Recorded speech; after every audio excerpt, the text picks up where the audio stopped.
Hey, Dad, you excited for the session tomorrow? Sure. I don't remember That what didn't else sound going very on. enthusiastic. I don't remember what else going on. I mean, we beat the guy, and so I don't remember what's going on tomorrow. So essentially tomorrow you got it'll be a chance to introduce the new players and their characters officially. Right. Yeah, but then General Varsilius is going to give you guys the next little breadcrumb to get you guys where you need to go in the capital. Okay.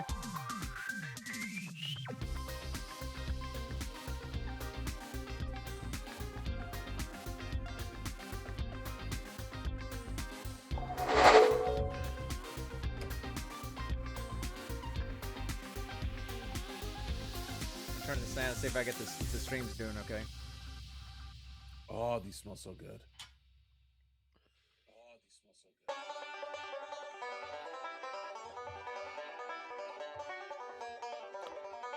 Who is doing that picking and grinning right there?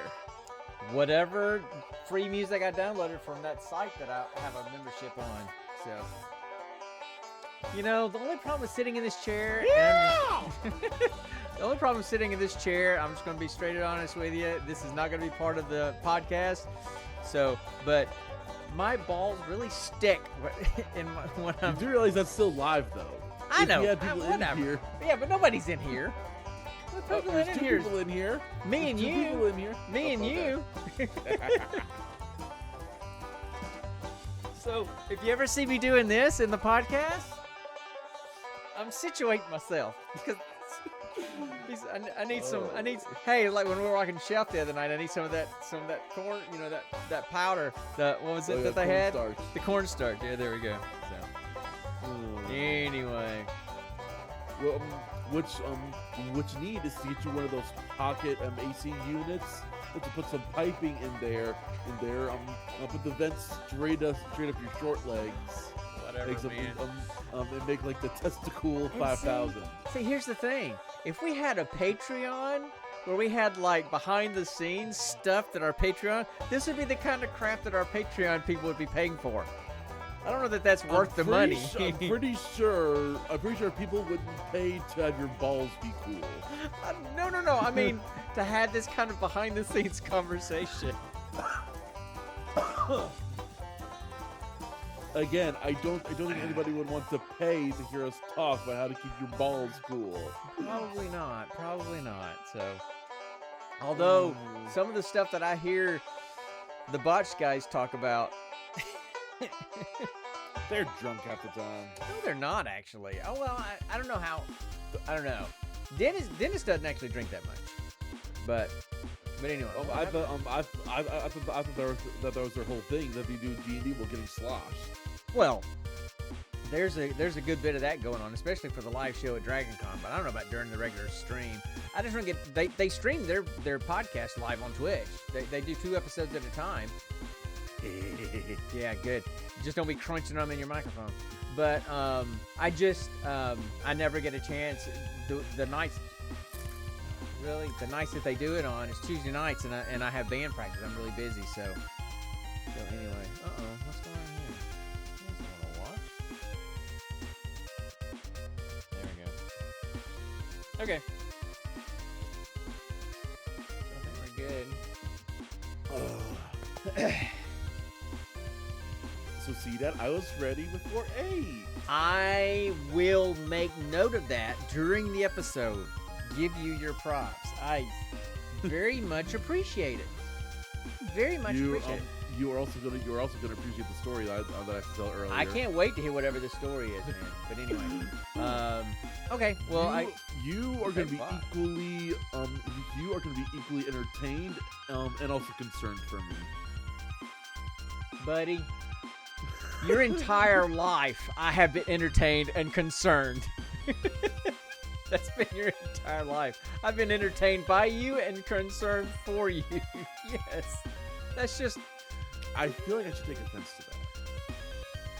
I mean, you could, or you could just say, okay, well, that's just Dad being Dad and being concerned about it. Yes. I completed a new map for the campaign. Do you want to take a look? Nope. I'll look at it tomorrow. You show it to us when you show everybody. Well, I mean, well, I mean, you guys are this is only you guys get to when you guys get into the castle. Okay, well then don't show it to me until we get into the castle. No, Proud of it. no, and I will give you your props, but just because don't give me all this inside information. I'm always worried about getting some kind of preferential treatment because I'm dad. No, It's just governmental stuff. doesn't matter. Doesn't matter. I should see it when everybody else, the rest of the party, sees it. I should not be All right. privy to inside knowledge. I know. So, okay. All right. Let's see. Anyway, I guess we can get started. Let's do it then. We're here and we're good, so I'm going to stop the music. We're here. We're wait. Nope. Nope, not that. We're here. We're in fear of what you're going to say. Okay. Are we? Yeah, we ready? Oh, we're here. We have beer. Get used to it. Actually, I don't have beer. I'm That's not fair. I'm not a beer drinker much anymore. I've never been a beer drinker. I was going for the rhyme. It sits on me so heavy now as I've gotten older. So I'm more of the liquor guy. I'm more of the bourbon guy. Didn't Sip it. Used to drink stuff like Shock Top and That's beer. And I think there were some flavors from the Wildlife brewery in LaGrange that you liked, right? The what brewery? Wild Wildly. Yes, I thought you it's said a brewery. Wadley. I was like, I didn't know Wadley No, had a Wild Wadley, Leap. Alabama. Okay. I mean they were okay. I didn't drink a lot of Wild Leap. They had one Honey Gold, I think, but most of their stuff was IPAs, and I cannot stand IPAs. Your brother Luke loves IPAs, but I can't stand IPAs. Remind me exactly what IPA is. I can't even remember. Like, I can't even remember what IPA stands for, but they're super sour, and they're usually like a fruit based kind of thing. So one of the first IPAs I ever had was a grapefruit based. So it was like drinking alcoholic grapefruit juice. Not my favorite thing. I don't like bitter. I don't like bitter beer. I don't like the bitter beer. Isn't a margarita based of basically alcoholic lemonade? Well, lemonade is fine. I don't like grapefruit. I don't want grapefruit beer. Sorry, I'm just not a big fan. I'm just not. They're very hoppy. They're just very, very. I'm just not a fan of IPAs, and that's pretty much microbrews. I don't know if they're easier to make than like pilsners and darks and stouts and that kind of stuff, but it seems like microbreweries pretty much make nothing but IPAs. It's really hard to find something that's not. So Millennials enjoy acronyms. They like abbreviations. Oh, whatever. Makes them sound fancy. Dude, I worked for the military. You don't think I know what life with acronyms is like? I had a guy that I used to work with. He could say an entire sentence using nothing but acronyms. I kid you not. So much so that one time when we were in one of our big staff meetings at the beginning of the week, he was reporting on something and he did that, and the commander said, "CB, use your effing words." In a meeting. So anyway, man, I miss working with those guys. Those are some good guys to work with.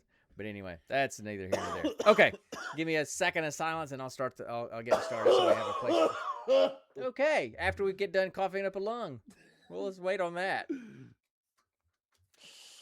TB ward over there on your side. All right, you ready?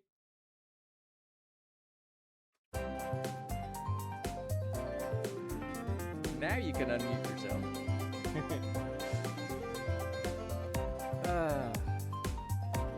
Man, I'm just not much of in a dancing mood tonight.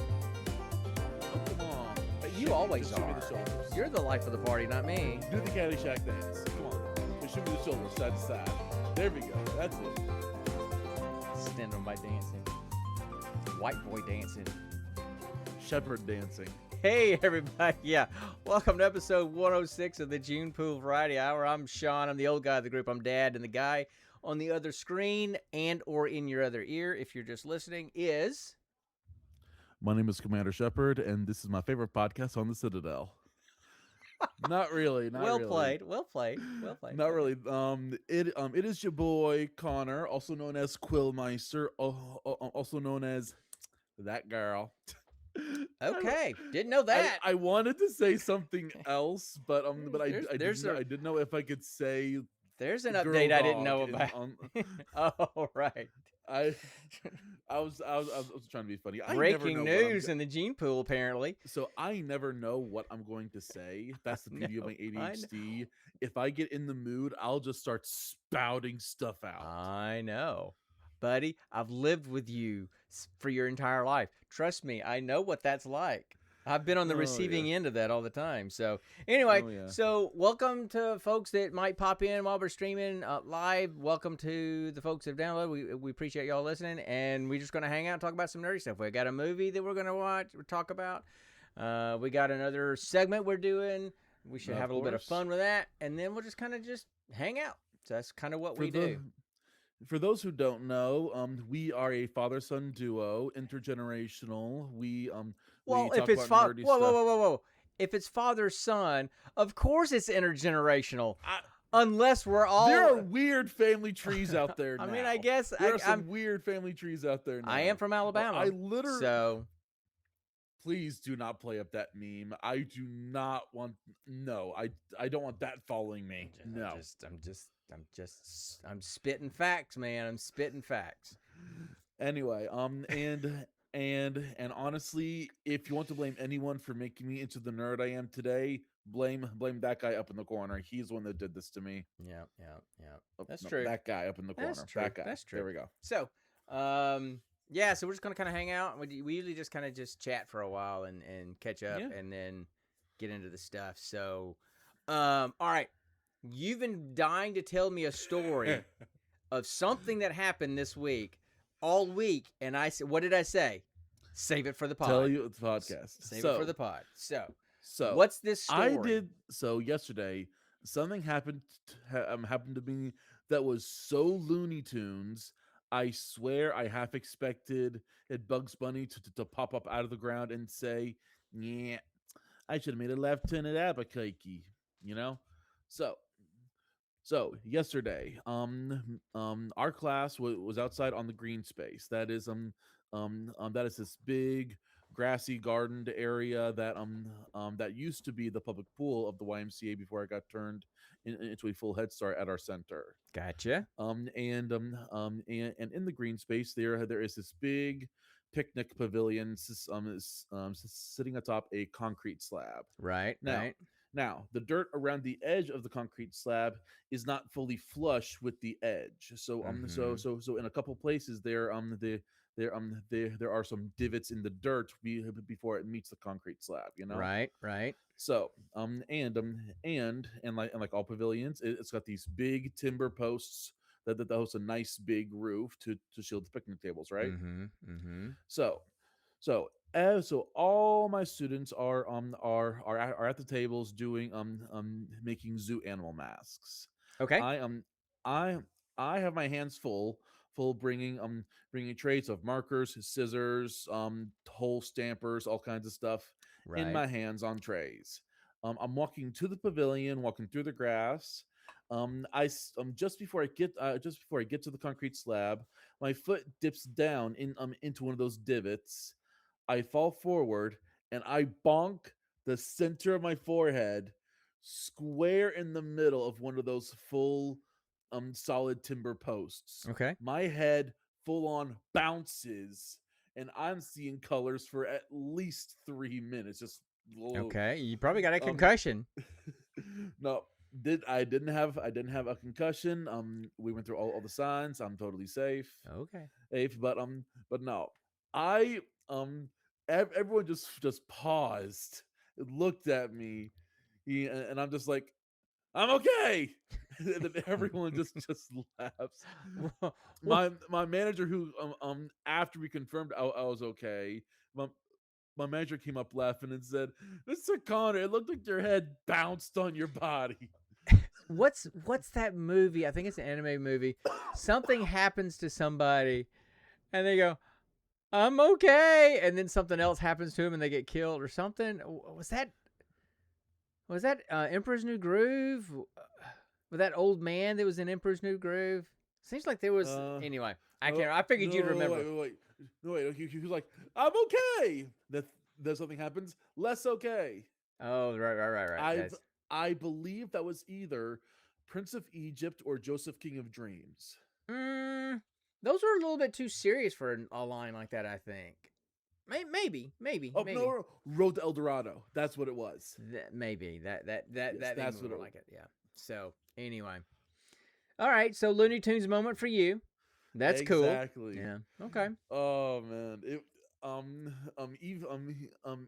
even after I sat down and everyone was so worried about me, I was just laughing about it because I knew if anybody had been filming that, it would have gone viral. And that's one of the advantages for extroverts. And you're very extroverted, right? Mom is Really? very, yeah. I think you're very extroverted. I think you're very people, like to be around people, really easily engage with strangers. I mean, dude, you talk to anybody, like at Dragon Con, you strike up a conversation with anybody, right? Fair. And Well, I mean, granted, it's a little bit easier for both of us to do that at Dragon Con because we're kind of in our element talking about our nerdy stuff, right? But extroverts, when something happens to them, they can kind of laugh it off and kind of play it up with everybody else, right? Introverts like me who don't want attention drawn to themselves, something like that is extremely difficult because even though it's funny, we're embarrassed and we want to just crawl under a rock. And the more people laugh about it, good naturedly, the more we react negatively to it. It's just the way it is. So that's one of the things that I am jealous about with you and like your mom because you're so extroverted and outgoing. And same thing with your brother Luke. Me and Mitch, something like that, attention gets drawn to us, we kind of get just mad. So anyway, I'm glad you had a good time. I'm glad you had fun with it and were able to laugh it off and all that. That was really cool. But God, I'm trying to remember if I've ever had anything stupid like that happen. I'm sure I have, but sometimes it was things that I did stupidly on purpose, that ended up having a negative outcome. Like that time I played dodgeball with rocks and I was in the middle. So that was my first ER visit. how about the time the neighborhood kids convinced me to play pinecone tag? Yeah, that was a little gullible.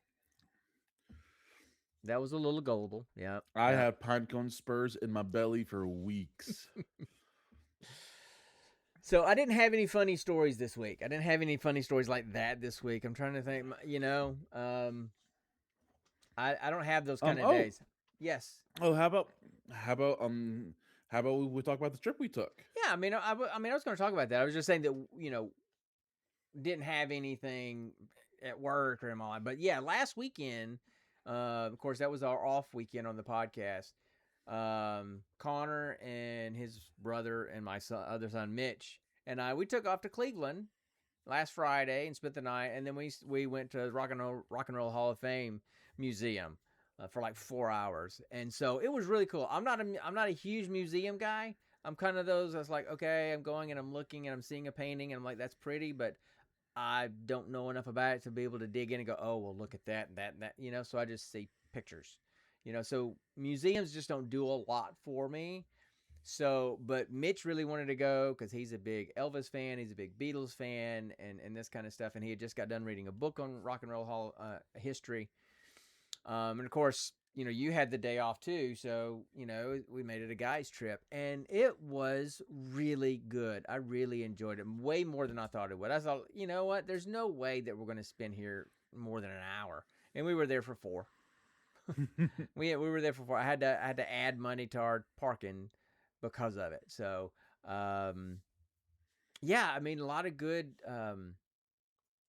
displays. The main one that we went, I guess, for the summer or the season or whatever, was the Saturday Night Live.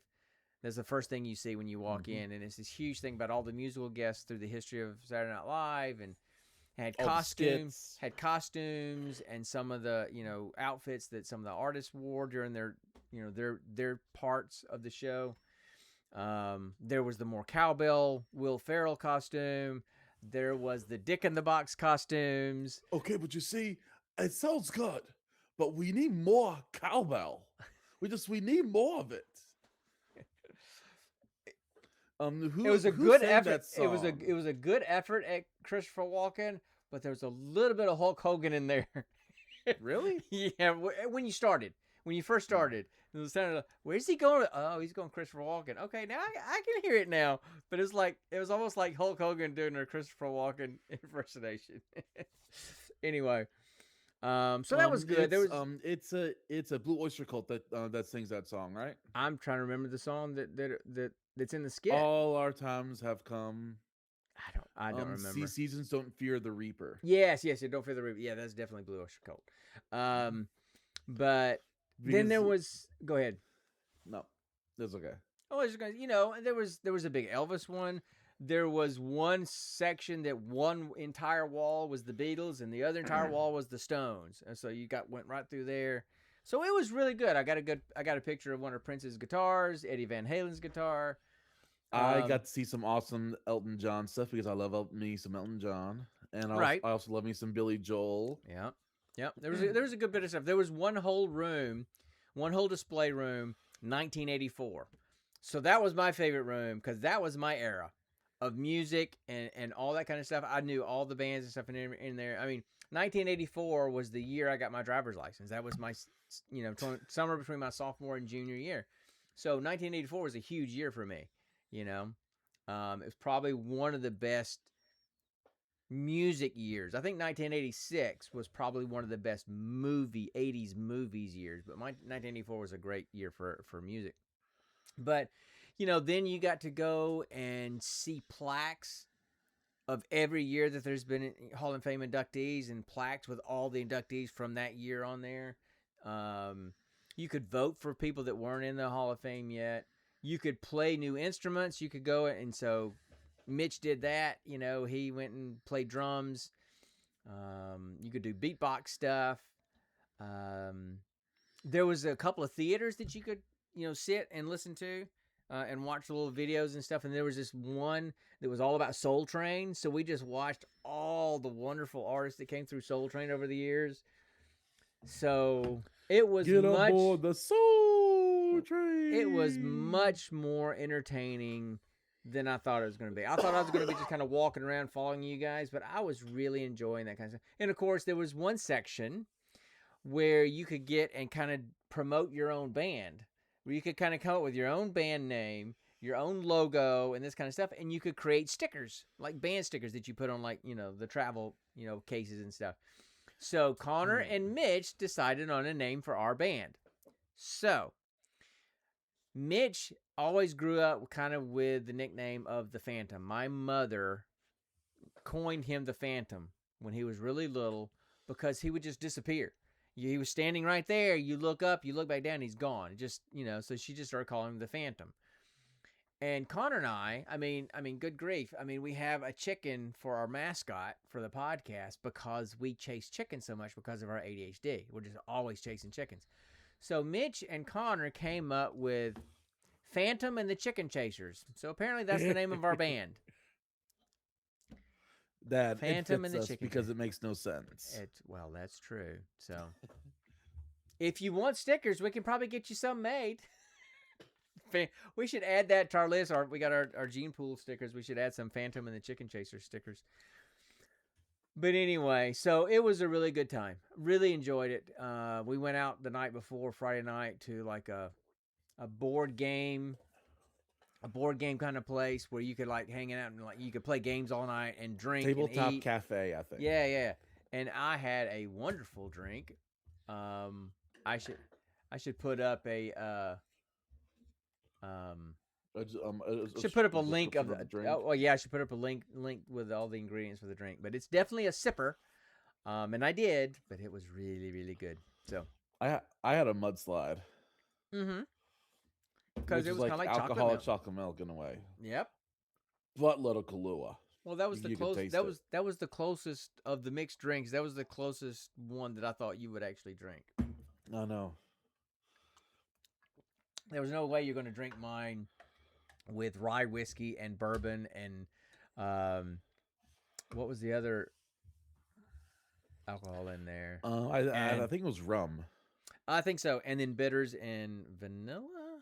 I'll pull up What the is picture. bitters exactly? It's just some kind of mixture. I honestly don't know.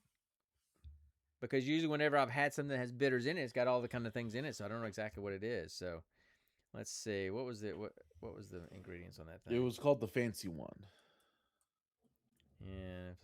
Yeah. Let's see. It was rye. It was Elijah Craig rye, Woodford Reserve bourbon, Bacardi spiced rum, vanilla, and bitters. And it was quite tasty. Quite tasty. So we just had a good time. It was just a nice little quick overnight trip. It was only about a 3-hour drive. Not that big of a deal. Yeah. So yeah, it was pretty cool.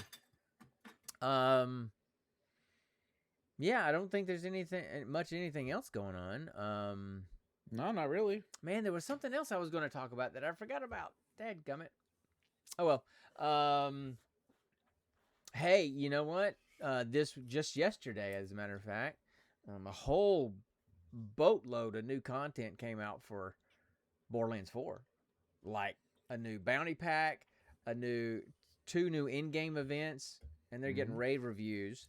So that's definitely what I'll be doing tonight after the podcast is over. Lucky. Is digging into that. So some of it's free content, so you should just be able to access it. It's not all paid content. Some of it is, but anyway. So yeah, I don't really have much else. That's just kind of what's been going on with me.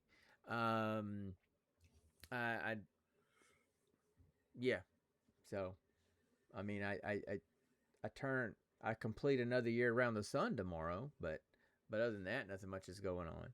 So, you're not even picking up what I'm putting down, are you? You're sitting over there. That's tomorrow's your birthday. Yeah, stroking your beard. Yeah, over there stroking your beard. So, yeah. But anyway, I knew it was your birthday tomorrow. I know. So anyway, yeah, I'm old. Let's just put it that way. So he's 58 years young. No, I'm not. I'm 57. I'll be 58 tomorrow. I'm 57 today. I don't care. Age doesn't matter to me. So, yeah. So there you go. I'm an old fart. I am almost AARP. Okay, old. I'm definitely McDonald's senior discount old. I can go get my free coffee every day if I want to from McDonald's. But anyway, so yeah, that's kind of been my week. I did have something. If I remember it, I'll chase the chicken and we'll talk about it. So, you got anything else? Anything coming up going on? Huh.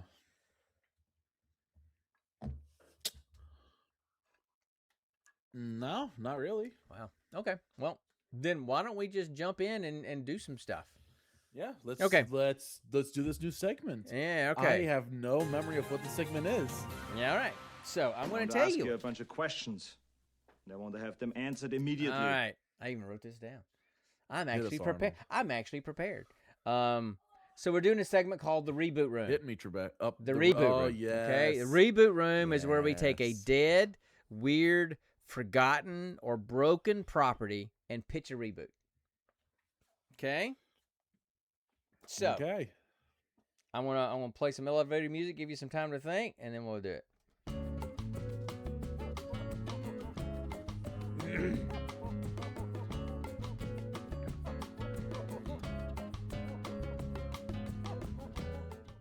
Now, I will say, I fully expect us to have a slump at some point. Because last episode's movie that you came up with was pretty stinking fantastic.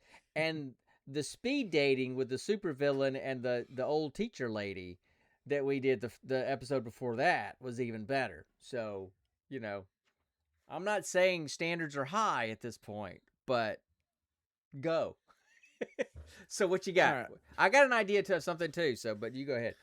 I have several. I'm sure. Pick one. Pick the best one first. Okay. Oh, the best one. Oh no, oof.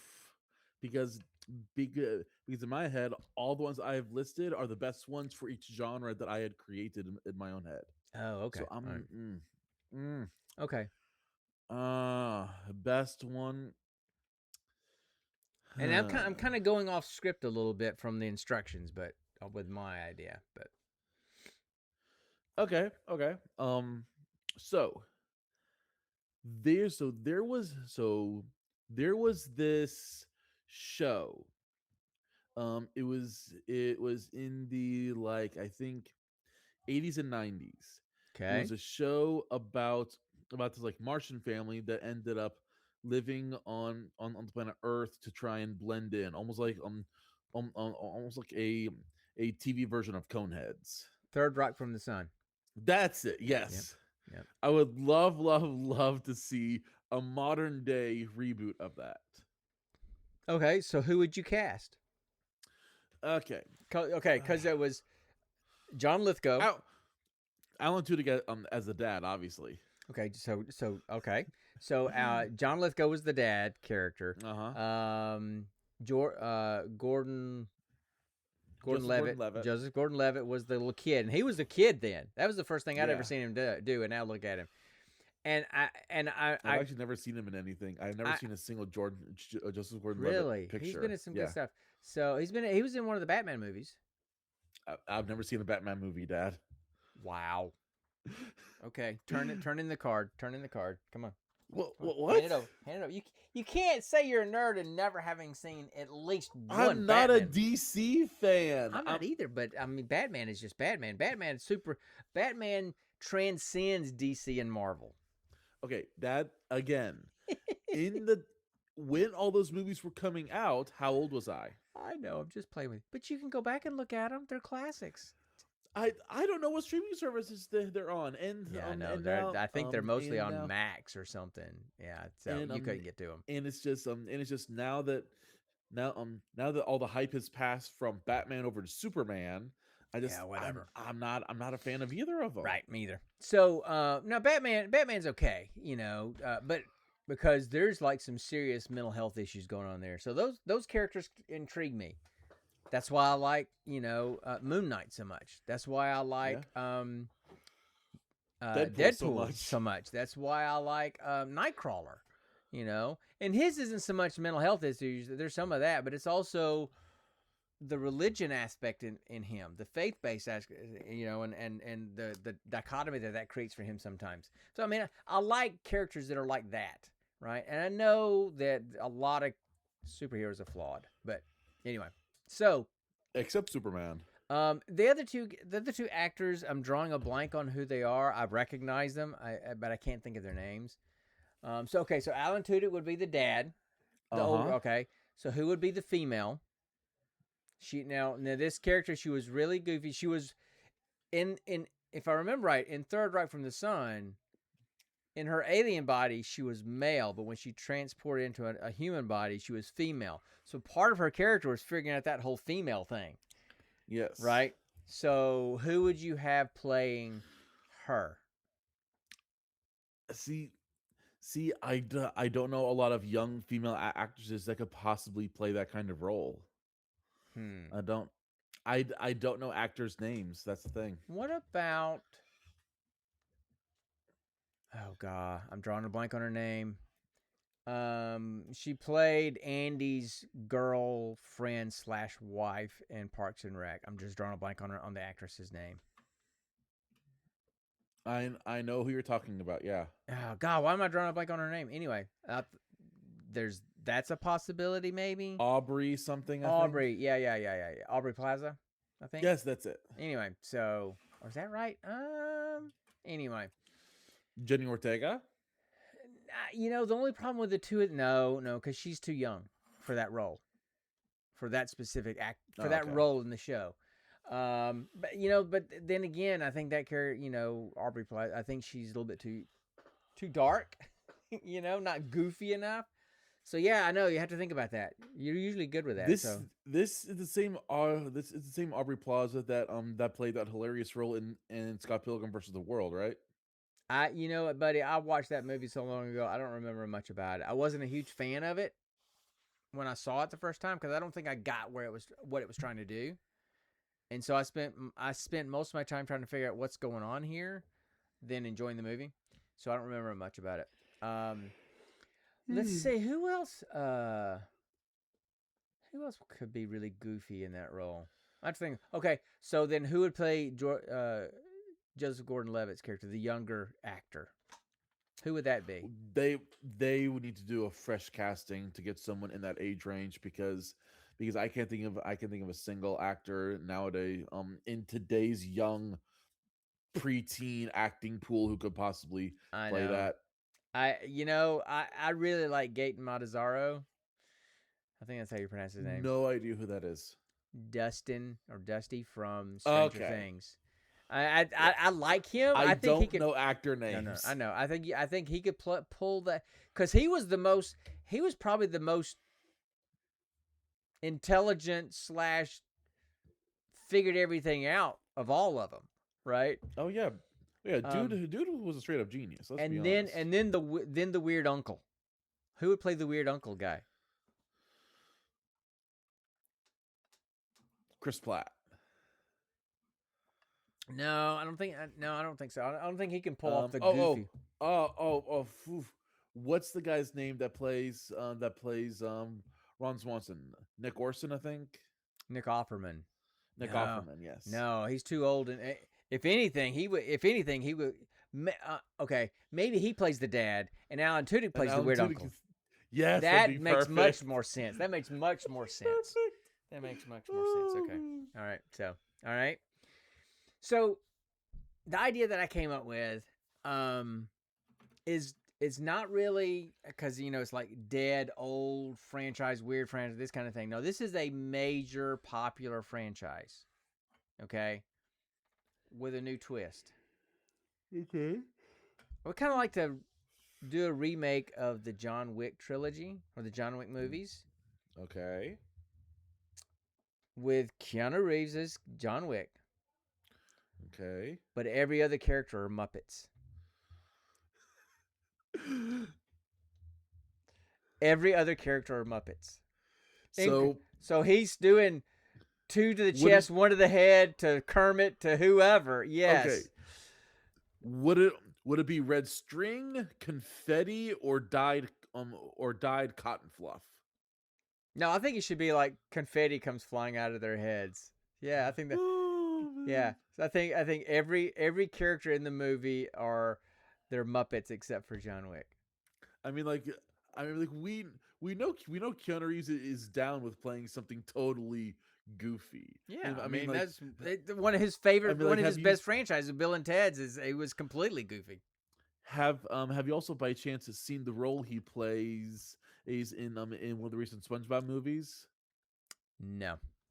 He's a sage who's made of sage that rolls around on sage. Cool. I'm guessing his name is Sage. Yes. No, I mean he plays that Evil Knievel type character in what was it, Toy Story 4? Yep. I think, right? Duke Kaboom. Duke Kaboom. Yeah, there you go. Who's the Canuck with all the luck? So think about it. So yeah, right.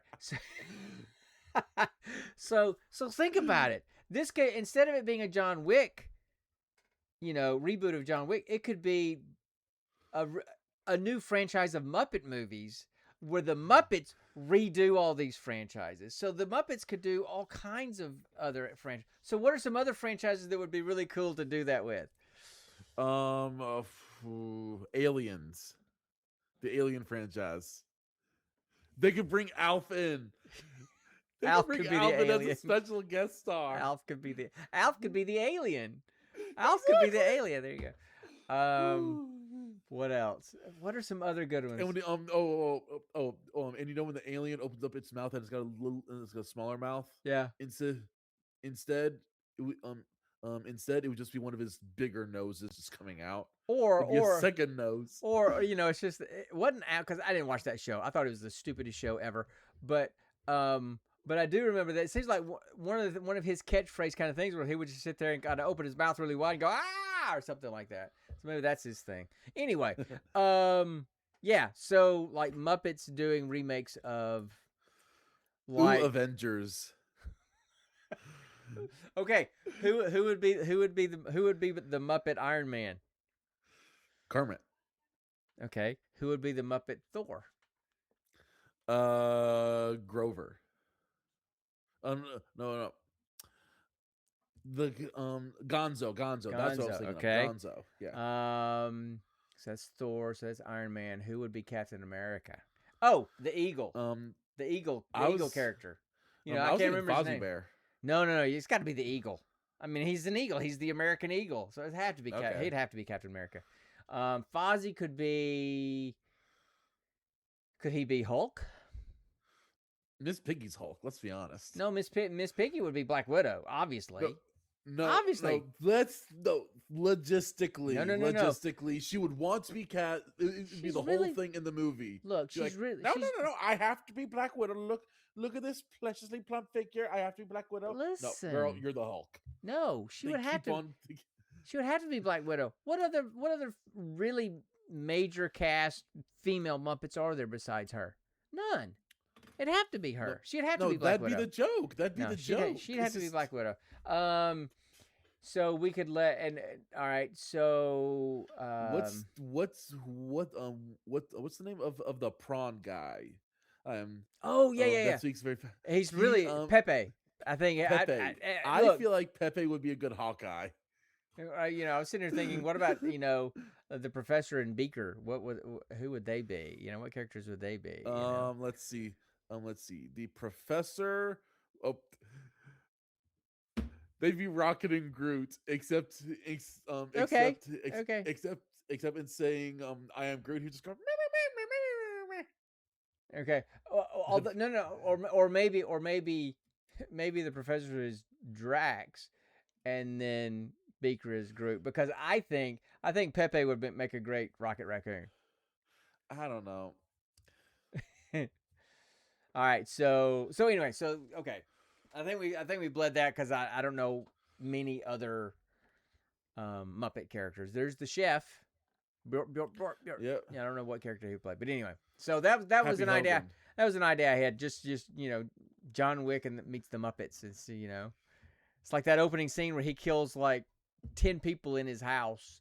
What Muppets is he killing at that moment, right? So okay, but see, so then you have to figure out how many people does John Wick kill in any given movie, and then figure out how that number can translate to Muppets. Because then at that point, is he just killing the same Muppets and they're clones of the same Muppets? It's all around. Well, listen, or do they have just like an entire department made to make a whole bunch of random Muppets of different kinds just to then be killed? Or, a lot of times what they would do is they would just have just random, Muppets, just standard Muppet characters that are dressed in those black suits or ninja outfits or whatever, But the other thing I thought about was, since you need a lot of bodies to kill, there's Rizzo the Rat and all of his rat friends. They could be, so anyway. Okay, give me another one. Another reboot. All right, let's see. So there is something that I feel like was not done properly. There's a franchise from my childhood that I really loved. Yeah. Bakugan. Do you remember Bakugan? Yeah, I remember Bakugan. I didn't watch it, but I knew you were a big fan. I must have had like 50 of these things on these clips and on this rotating case. I remembered selling them at the Webby's garage sale, and I always regretted it because I always felt like those things were going to come back in a big way. And nowadays they are upselling again for major changes. A single OG Bakugan is worth like $50 now. Wow. After that franchise ran its course, there was like I think a 10-year gap Mm-hmm. And then they brought it back and they rebooted it into this new kind of way where in the past there were these ability cards, gate cards. It felt like you were building the field and utilizing your creatures. Mm, Whereas in this new version, you're basically just throwing it out there and attaching it to a chip, and then it jumps up. right. There's no real actual structure or strategy to how you roll and what you do because all you're doing is just trying to hit random chips. Okay. It's just there's no structure to it, Right, right, right. and it's just the way they made the show and the way they made the new figures. It just it just makes no sense. Mm, yeah. I tried to give it a shot because like this is part of my childhood. Let's see what it's Mm-hmm. like. And like, nope. I Yep. couldn't get through 5 episodes. It was horrible. Yeah. So, I think going a different direction, a franchise that I would like to be rebooted, not because it was bad, not because it was weird, but basically because it was abandoned. Titanfall. Okay, I can see that. You really like Titanfall. I remember that. Titanfall was a great game. Titanfall 2 is widely regarded as one of the best first-person shooters. I mean, there's wall running, there's mechs, it's so smooth. I mean, I went back and because it was on sale, I bought it for like $5 on Xbox or something like that a while back, and I said, let me play it again, and ran through it, and oh my gosh, it still holds up really well. And they just abandoned it. I mean, it was critically acclaimed. I think it came out at a bad time, like right in between a Call of Duty and something else, and so it just didn't get a lot. You know what? I think it was competing with Destiny I don't. No, I don't. I mean, maybe. because didn't Titanfall and Destiny come out on the OG Xbox One around the same time? I don't remember. I don't remember the dates, but it's been about 10 years. So, and the thing is, the developers, the primary developers for Titanfall 2, the EA or whoever owns them, whatever, push them towards making Apex Legends, which is like that battle royale type thing. And I've played it. I hate those kind of games because I don't do well with PvP. I'm just not good at that. My reaction times are too slow, so I'm not Isn't that what Overwatch was? And you're like obsessed with Overwatch for a good year. But we didn't play. But it was because I was playing with 5 of my buddies, and we were doing PvE. We were playing against the computer. Okay. We didn't play against other people. We very rarely played against other people. And when they went to Overwatch 2, it became completely PvP. And they said, well, we're going to have the PvE stuff come out, including some really good campaign stuff for each of the characters. And I'm like, okay, when that stuff comes out, I'll do that. And then they scrapped it all. And so it's PvP only. And so I haven't touched it. So Apex Legends, when I did play it, I mean, it's good. It feels like Titanfall 2. Except for I don't remember the wall running, but it feels like it moves like the characters look like the weapons look like the animations. You can definitely tell it's got Titanfall 2 influences. But they missed out on a huge opportunity to make a Titanfall 3. And people today, 10 years later, I still see videos on YouTube about people playing it and about them clamoring for why there wasn't a third one. Very good game and very good series that they just didn't follow through with, and they lost an opportunity with that. So, yeah.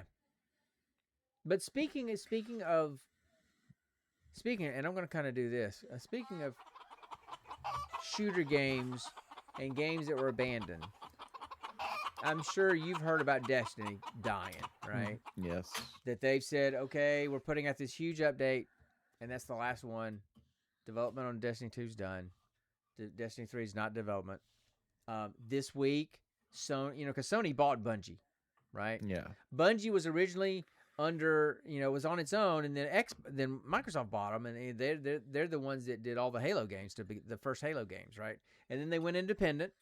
They were allowed to go independent, and then Sony bought them. So they announced that a few weeks ago that they're basically shutting down. The servers are still live. You can still play the game. There's just no more active development. And they put out this huge update with tons of content.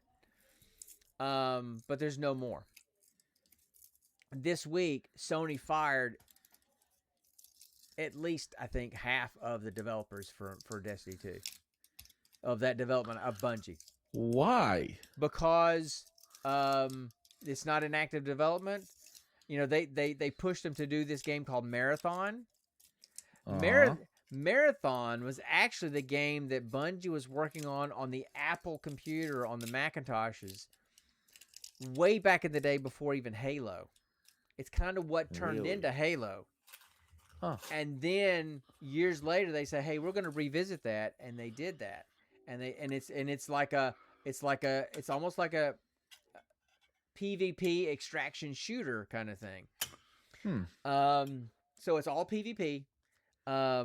They got some really horrible press right before it came out because some visual assets, some like graphic assets that they used in the game were blatantly stolen by a graphic designer. And he had receipts, and he or she had receipts and showed their work and showed the work that was in Marathon, and it clearly showed that Bungie had basically stolen their stuff. And so they got bad press for that. It's doing horribly. But their development Sony's pushing their development in that direction, and so they don't have enough work for all that staff. So they fired literally about half of Bungie this week. And I played that game a lot, and I loved that game. I have two friends. Which game? You talked about a lot of games. I did. Destiny 2. I love that game. But I played it a lot. But I have two friends, Mitch and Brandon, and they're the co-hosts of the Divided by Werewolves podcast. If you guys are interested, check them out. If you like horror movies, go listen to those guys. They're a fun listen. They talk about all kinds of horror movies and video game stuff. But anyway,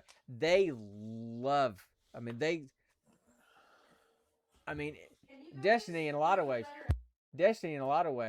has been their has been lifelines during difficult times, right? So it's really emotionally impacting them, and I hate watching that happen. And there's you can earn right now, you can do all this stuff to earn a t-shirt and all this kind of stuff, and I keep kind of wanting to go back into it. But I haven't played in almost a year, and the system changed so much in a year that when I went back in to go, hey, let me go check it out, I immediately had that feeling that was the reason why I kind of left Destiny in the first place, with that immediate feeling of a grind. And I just don't have it in me. And so I'm going to just not, I think I've decided, and I've kind of gotten okay with, I'm just not going to play that stuff. I'm not going to try to make it through to get that, to earn the t-shirt kind of thing, because I don't want to ruin my memories about that game. And I realized when I got into the game, when I got back into the game to kind of log in with all the new content and stuff, it made me realize that my emotional connection to that game was not really the game itself. It was the memories I had of playing with Mitch and Brandon all those years. And just playing on Friday nights with them and doing dungeons and doing all kinds of stuff with them, and just not being able to get a word in edgewise because I'm laughing so hard at the two of them, rapping and cracking jokes and just, they're very different from me. They like way different kind of music than I do. So they're rapping stuff that I've never heard before, and they're just going off, and I'm just dying laughing. And so my memories are more about playing with them than the game itself. Because when I would play by myself, it just felt like a grind to keep up with people, right? And And so I don't want to tarnish those memories by getting in and just trying to grind here at the end to earn a t-shirt. So I'm kind of enjoying living vicariously through their stories that when they're talking about it. But it's just a shame how a game that has been around for 10 years or however long Destiny 2's been around, and the lives that it's touched, and seeing the impact that it's had in the lives of people that I know, that I care for, and seeing how they're having to grieve over this loss, man, it makes me angry. Just makes me angry at just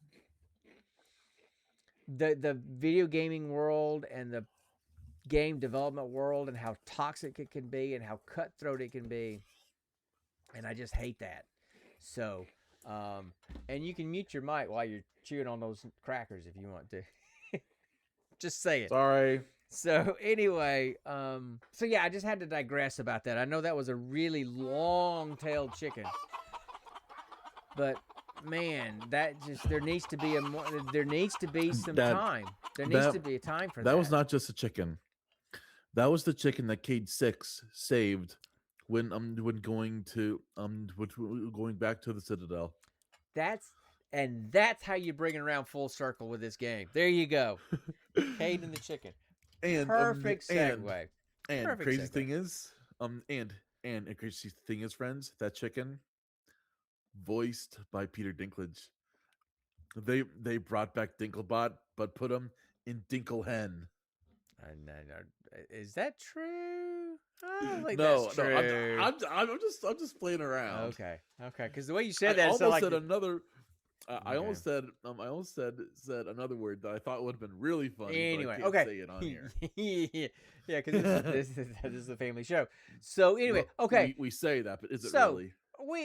We kind of toyed with that reboot room a little bit. We came up with some ideas, some interesting ideas, but we've been going at this for a while. So how about we talk about this movie? I mean, yeah, sure, let's do it. I think we're definitely gonna have some discussion about this movie because you and I have very different opinions about this movie. So it is now time for the next segment of Roll for Credits. There you go.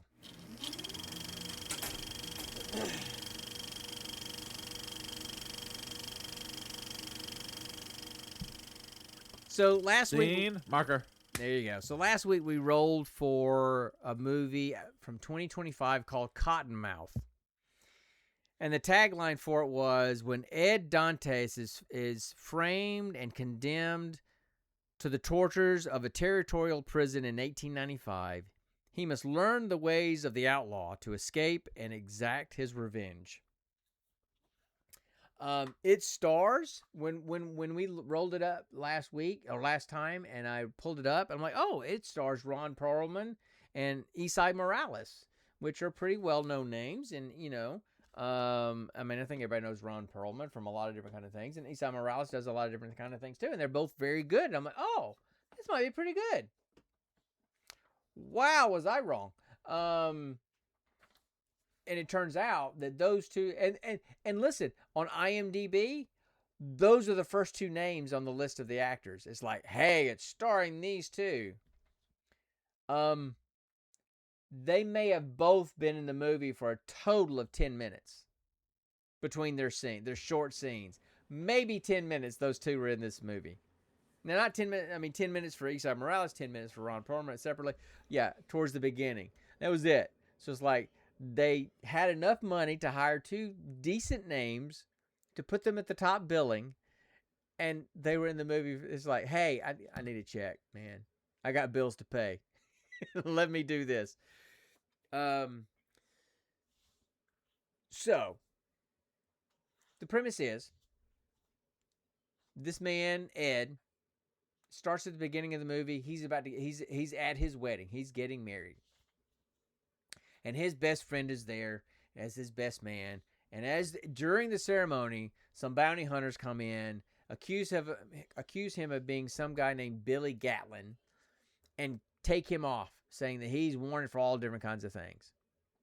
And they take him off and give him to Ron Perlman's character in some kind of weird prison.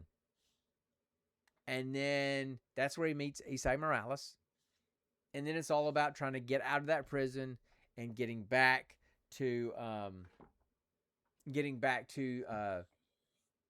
his fiance and exacting revenge on whoever did these kind of things. Okay, so that's basically the premise. It's a revenge movie. I had a lot of problems with this movie.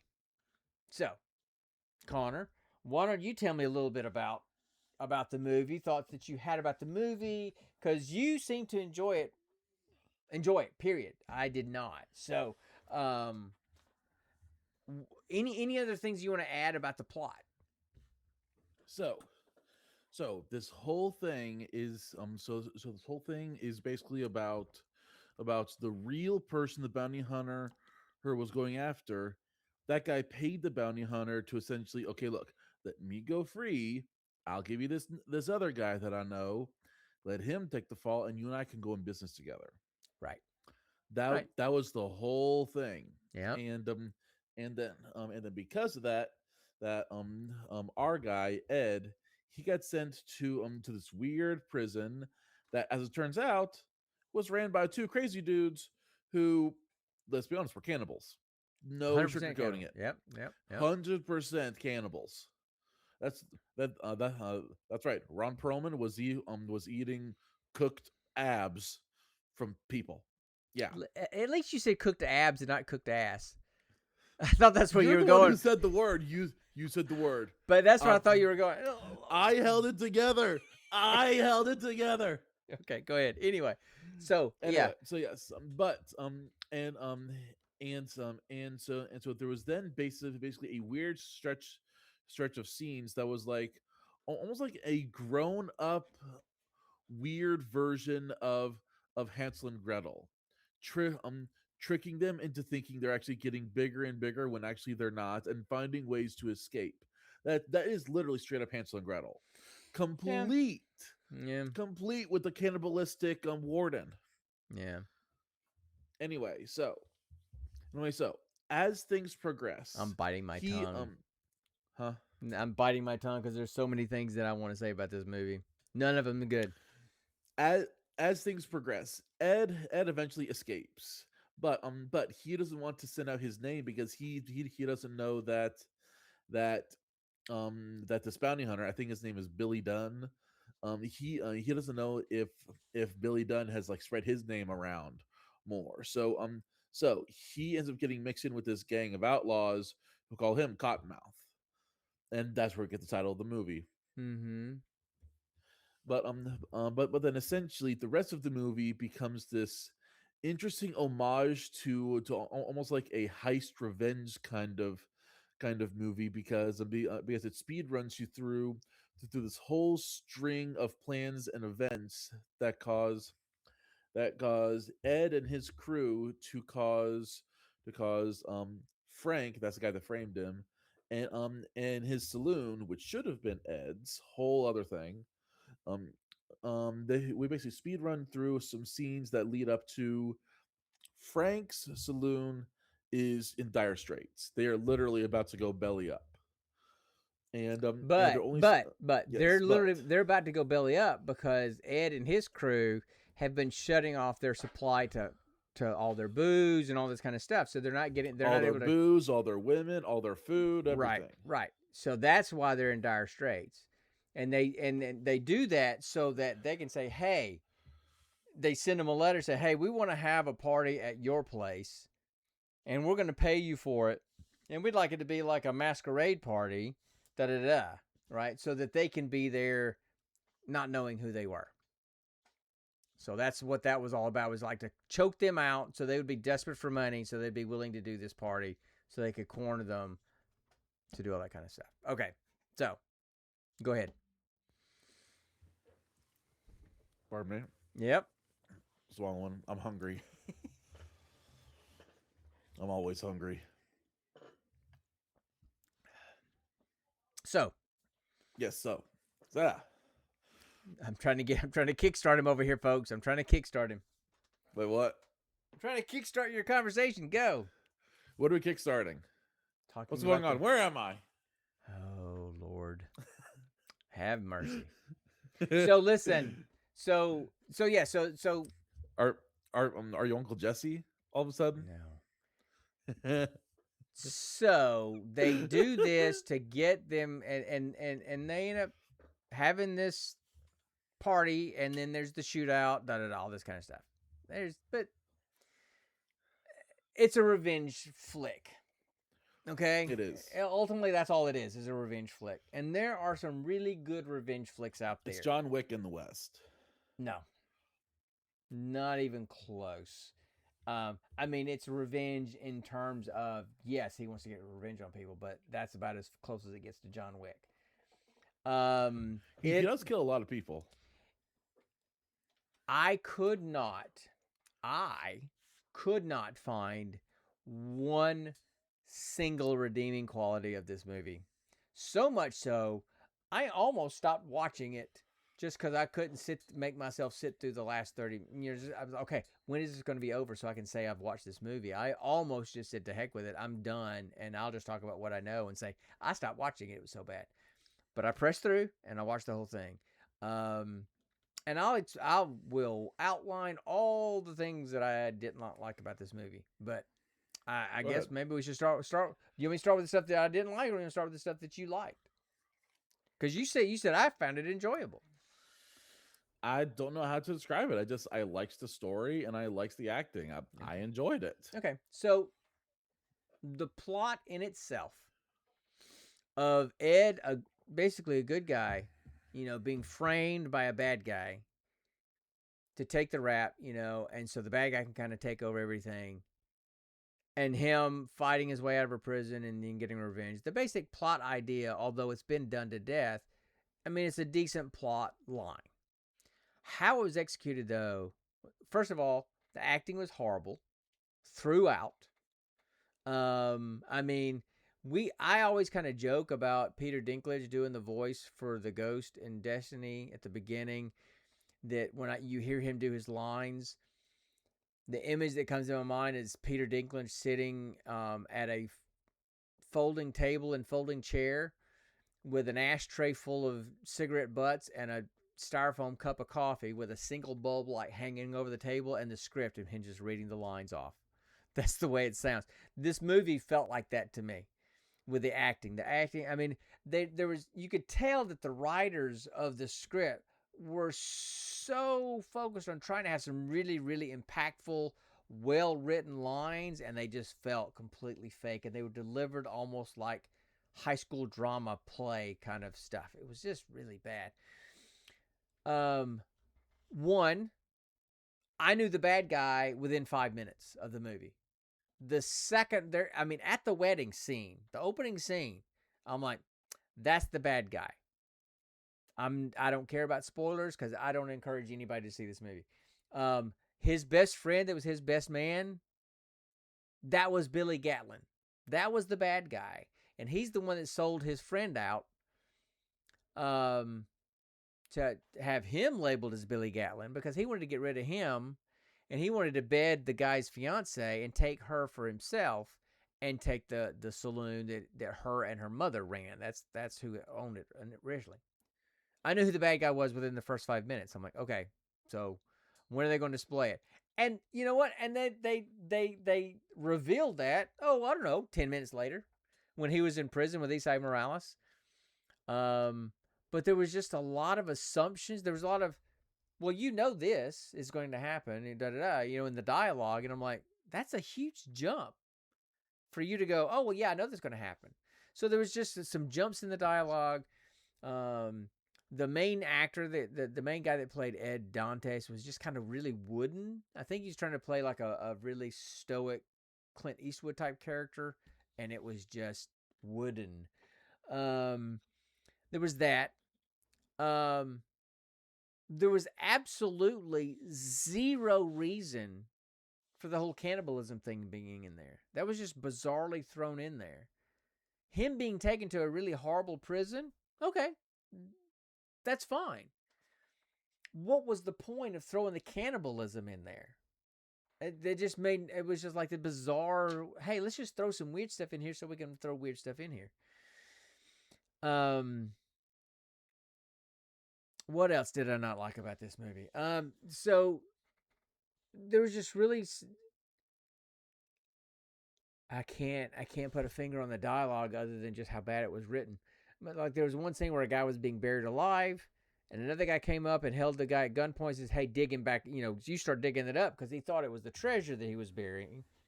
And so when he started so when the guy came up on the horse, the dirt pile was already about 2 feet high, which means the guy had dug a deep enough grave to put a body in that they had shot a couple of times, and put enough dirt on top of him for it to be 2 feet higher than it was. So pretty deep. The guy comes, up on the horse at gunpoint, says, "Hey, start digging that back up." So he starts digging it back up, and then all of a sudden the guy's hand comes up like Night of the Living Dead out of the dirt, and gets out and says, and walks up to, gets out of the dirt after being under like 2 or 3 feet of dirt, alive, mind you, and having been under the dirt long enough for 2 feet of dirt to be piled on top of him. Climbs out, walks to the guy at the horse and says, "Hey, you got a canteen? Drink some water and give me your gun and I'm going to shoot that guy." Oh, and by the way, he had no dirt on him. When he was standing at the horse drinking his canteen, there was no dirt on him. Like, dude, you were just buried alive under 3 feet of dirt and you don't have a speck of dirt on you. What the heck? So just stupid things like that just, the acting What's was his bad. lung capacity then? Right? I mean, come on. The dude is shot. He's bleeding. He's buried under 3 feet of dirt. And he says, "Hey, can I have some water from your canteen? Let me shoot this guy." And has no dirt on him. So it was just stuff like that just, the idea for the plot was okay. How it was executed from beginning to end made no sense and was horribly executed for me at every turn. And then, so when they go to have this party at this, saloon, right?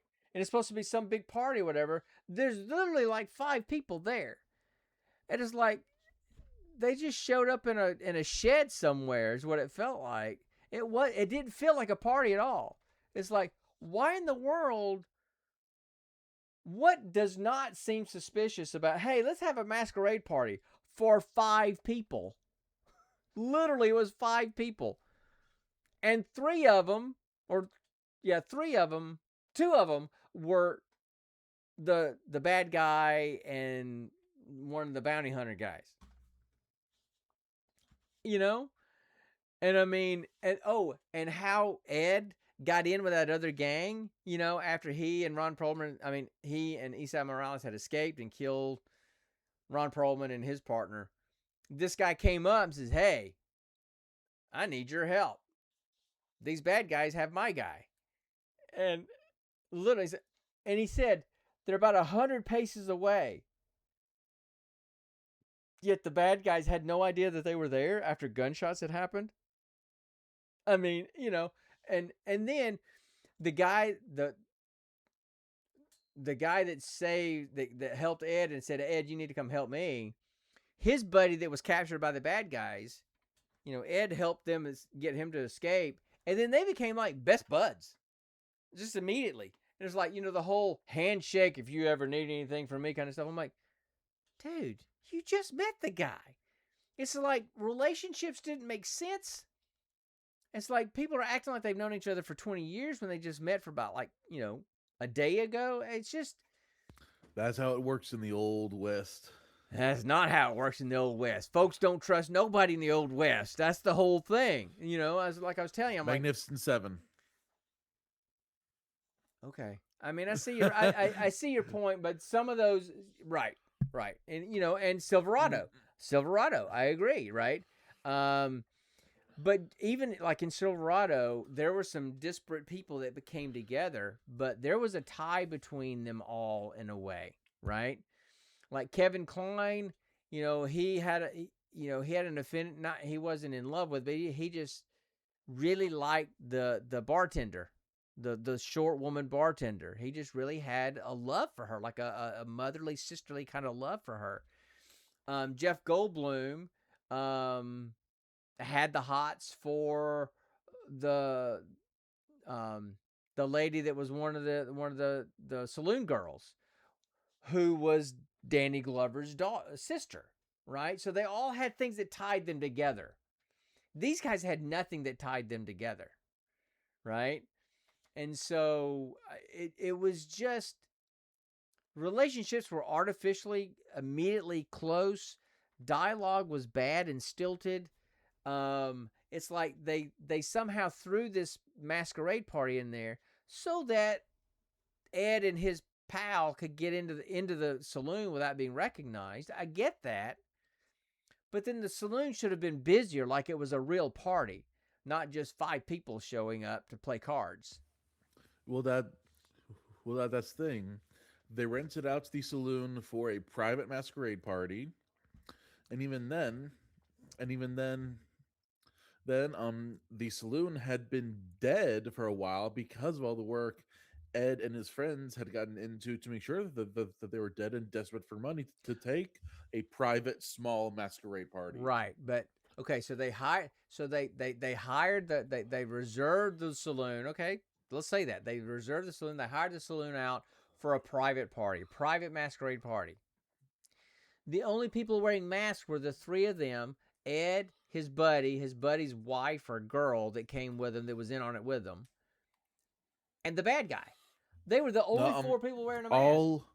All of the brothel workers were also wearing masks. Oh, were they? Okay. Okay. The only one who wasn't wearing a mask was the dealer / bartender. Okay, and then the bounty hunter guys, but they came in late though. Yeah. They So weren't part of it.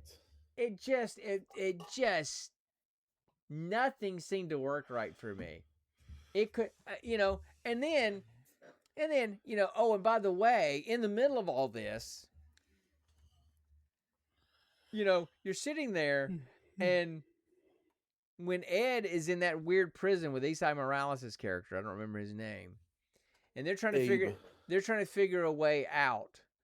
It's like day 13, day 82, day 216, day 372. It's like they were there for over a year. And it was just weird how just the time jumps,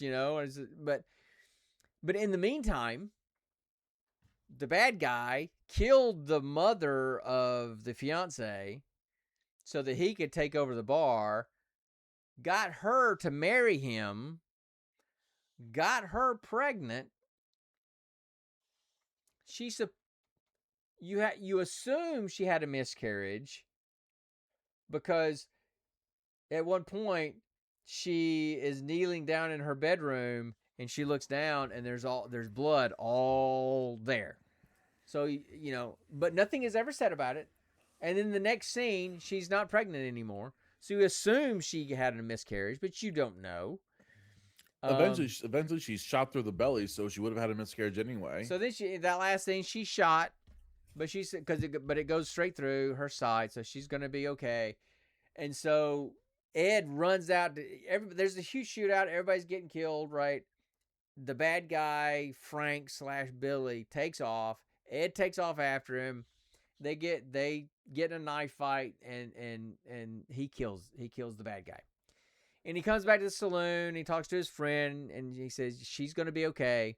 So she's resting. She's up in the bedroom, and then she says this line of, "I love you, but I don't love who you've become." And so that's pretty much saying, hey, I don't like who you are anymore. I don't want to be with you anymore. Even though he just spent a year fighting to get out of prison to get back to her and killed the guy that was basically sexually assaulting her, as her husband for a year, got her pregnant, all this kind of stuff, and was sleeping with other women in front of her. He just went through all that, and she's like, yeah, I don't like what you've turned into. And so he's like, okay. He didn't say that. He just kind of holds her hand, then he walks out. And then she kind of And I don't know if it's the next day or whenever it was, she kind of wakes up and she kind of struggles to get out of bed in pain. She walks down the stairs and walks through the saloon and walks out the front door and goes, Ed? Ed? Looking for Ed. And of course, then there's the closing scene of Ed in some pasture riding his horse out going, well, I may have lost something, but at least I can continue riding or whatever it was. Some stupid Well, Western. you see, Pilgrim, Right. if you don't love the man I become, then I'll just go be another man to be the man you want me to man be. So the thing is, How if do she you like said- my John Wayne? if she, you're John Wang, all right. Listen. So, what did she think was going to I'll happen? show you my John Wayne. What did she think was going to happen? I love you, but I don't love who you've become. And then he leaves because he's trying to respect her wishes. And then she's like, "Where'd you go?" I'm like, "Well, lady, you asked for it." I just couldn't stand any part of this movie. There was not one part of this movie I liked. We've watched some other movies. We've watched some other movies that have been bad, and they've just been kind of bad. But this one just kind of made me mad. It was just the way they went, the direction they went in so many You were mad it was so bad? things. I mean, we've had movies that we've watched that were a worse movie than this one. Just flat out worse, right? Where there was just nothing to even talk about because it was just bad. There's nothing to say, right? But this one was just, I got angry almost and frustrated and agitated sitting there watching it, trying to get through it because it seemed like every decision they made to me directorially and acting-wise and plot-wise was wrong.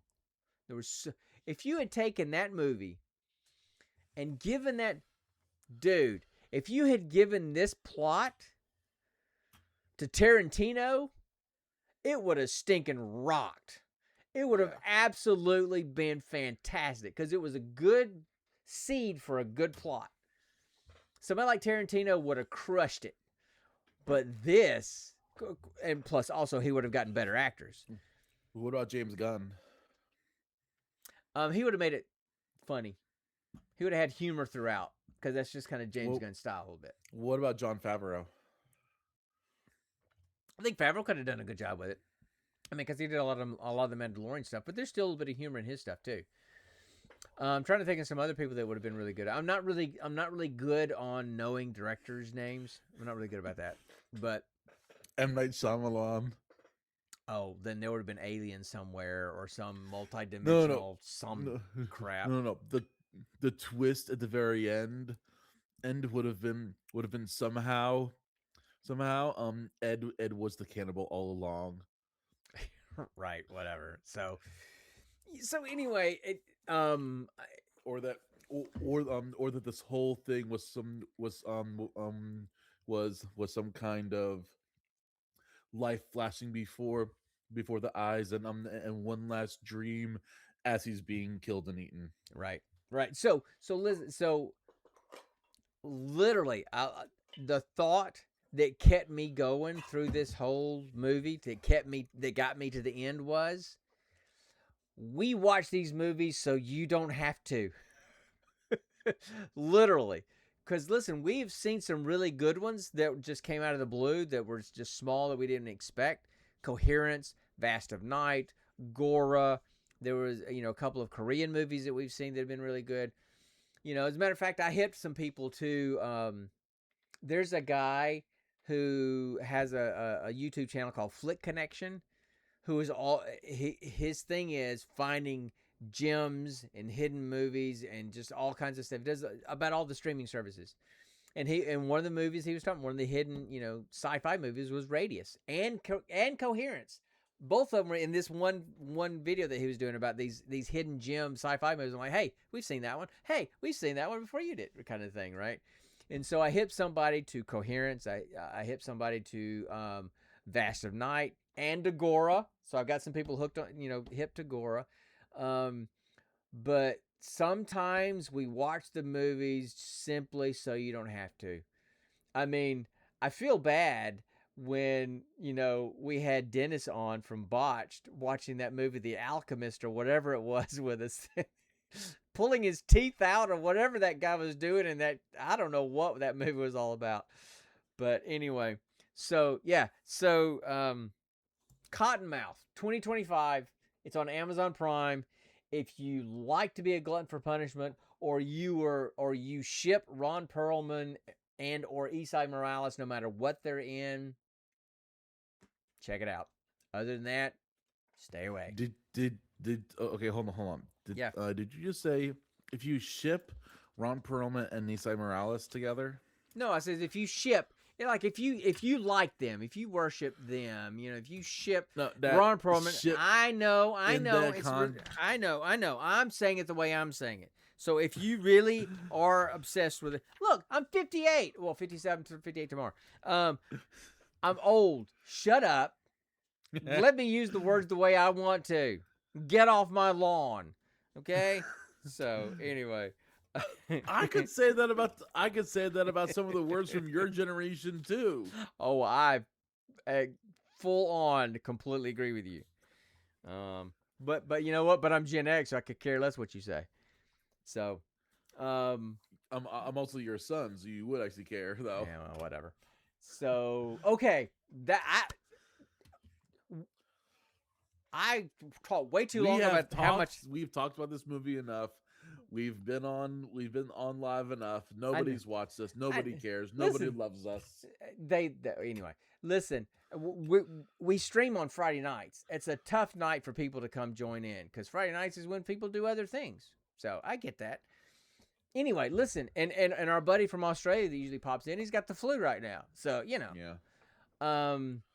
Anyway, I took up way too much time talking about how much I hated this movie. Feel free to have your time to tell me what you liked about the movie if you want to. Honestly, hearing you talk about all the stuff that you didn't like about it opened my eyes a bit. I still enjoyed it, but I enjoy it a lot less now. Thank you for ruining it, Father. I'm so happy that I was able to spread the misery. So, okay, well let's roll some dice and let's figure out what we're doing next week. And by the way, we're probably going to stream next Friday. Yep. I mean, it's July 3rd. I think we're going to do it July 3rd. It's around the July 4th holiday, so something could happen that changes that. But the next week I got a band concert that I'm in. Nothing fancy. It's our community band, Great Seal of Ohio band. If you're in Chillicothe, you want to come listen to us play march music, that's fine. Come see us. But I've got that performance on that Friday night, the 10th, so that would mess us up. So we're going to try to do it again, meet again next week. So let's roll some dice and see what we're doing for the movie. Okay, so please. All right, so I rolled a 7, so that means that we're going to be watching something on Hulu. Okay. And then I rolled a 9. Please don't roll a 6. Okay. I rolled a 9, so 9 is sci-fi. Okay. Okay. So we're gonna watch a sci-fi movie on Hulu, and then I rolled a. Get this, a 69. I rolled a 69, and so I'm gonna go and look. I always have the services already pulled up. I'm gonna go look and find the 69th sci-fi movie on the list on Hulu, and that's what we're going to watch. So y'all hang tight, and I will be right back. There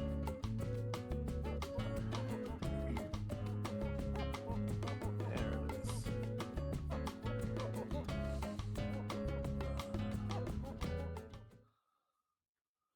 Okay, so it looks like we're going to watch a movie called Monster Hunter.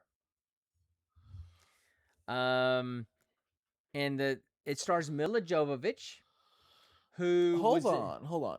Is this the Monster Hunter movie that they made a while ago, where the people somehow transport from the modern world into the Monster Hunter world? Yes. Oh, that's what it looks like. That's what it looks like. And so, what?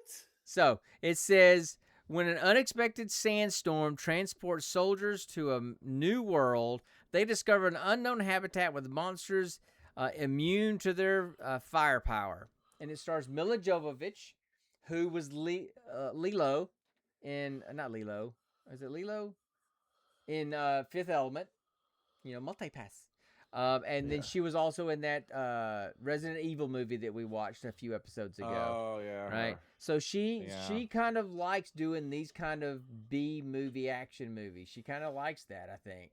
See, that's the thing. Monster Hunter is such a great franchise. It shouldn't have been a B movie. It should have.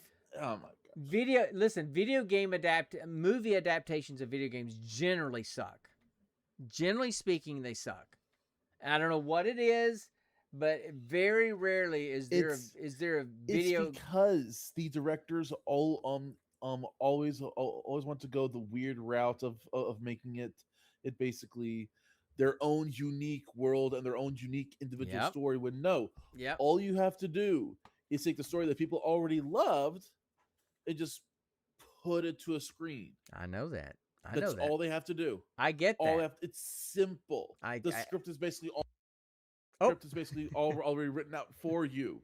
He's you just so have to take that script. Okay, and for people put just it to movie. For people just listening to the podcast and not seeing us on video, Connor's so animated in his frustration about this that he muted himself by accident. He hit his microphone and muted himself. So, I get it, right? If they would just, and the same thing can be said about movies, inspired from anime.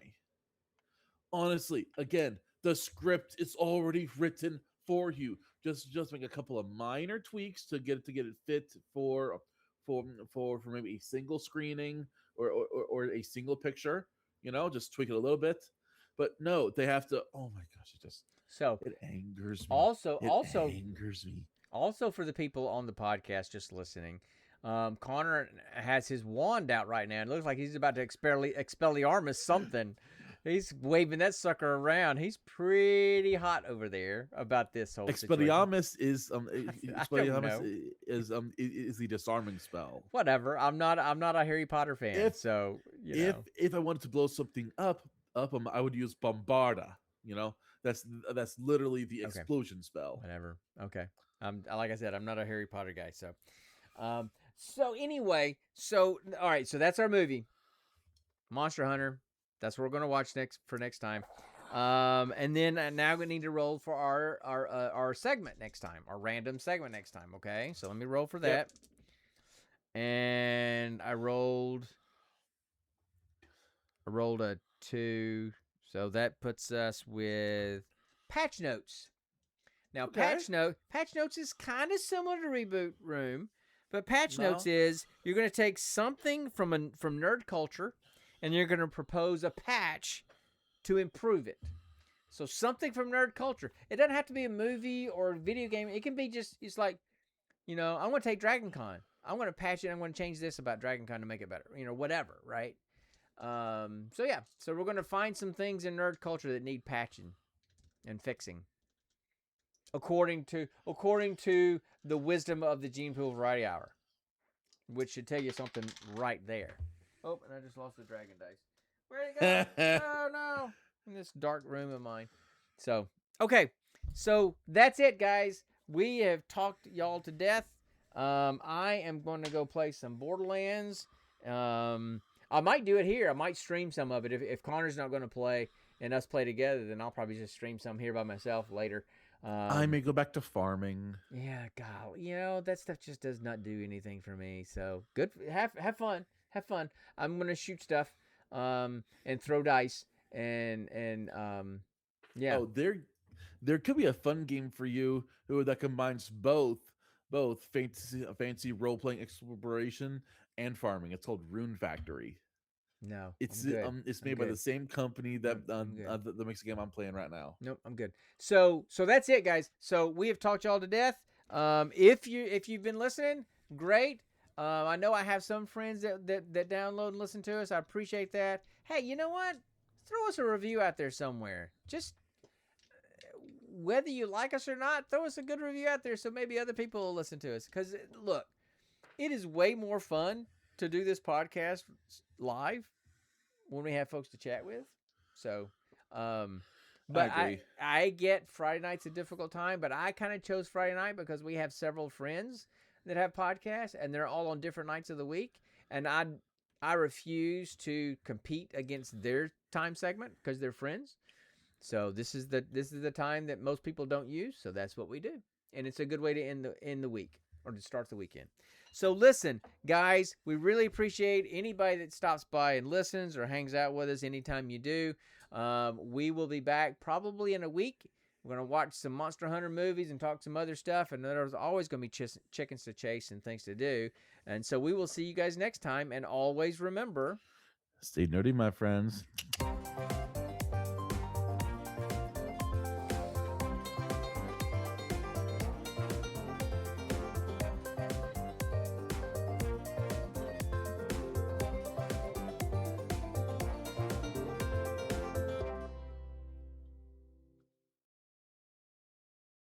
You're still here? It's over. Go home.